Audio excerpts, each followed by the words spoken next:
है। क्वेश्चन ये है कि eight which one of the following places did Mahatma Gandhi first start his Satyagraha in India? इसका सिंपल मतलब ये है कि जब महात्मा गांधी जी साउथ अफ्रीका से वापस इंडिया आए तो उन्होंने अपना सबसे पहला सत्याग्रह यानी आंदोलन इंडिया में किस जगह पर शुरू किया था? ऑप्शंस है ए अहमदाबाद, बी बारदोली, सी चंपारण या डी खेड़ा। अब मैं तुम्हें इसकी पूरी कहानी सुनाती हूँ बहुत ही सिंपल तरीके से। देखो, जब गांधी जी 1915 में साउथ अफ्रीका से इंडिया वापस आए तो शुरू में उन्होंने कोई बड़ा हंगामा नहीं किया। वो बस पूरे देश को घूमकर समझने की कोशिश कर रहे थे।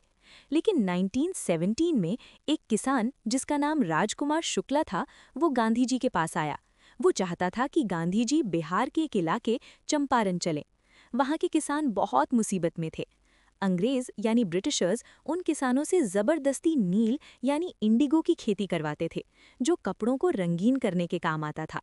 इस सिस्टम को तिनकठिया बोलते थे, जिसका मतलब था कि किसान को अपनी जमीन के सबसे अच्छे हिस्से यानी 3/20 पार्ट पर जबरदस्ती नील उगाना पड़ेगा, भले ही किसान को उससे नुकसान हो रहा हो या वो अनाज उगाना चाहता हो।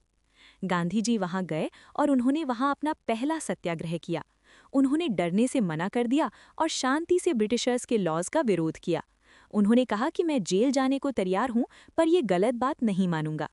आखिर में अंग्रेजों को झुकना पड़ा और उन्होंने वो जबरदस्ती वाला कानून हटा दिया।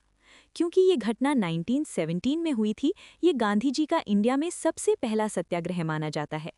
बाकी ऑप्शंस जैसे अहमदाबाद और खेड़ा 1918 में हुए थे, चंपारण के बाद, और बारडोली तो बहुत बाद में 1928 में हुआ था। इसलिए इसका सही जवाब सी चंपारण है।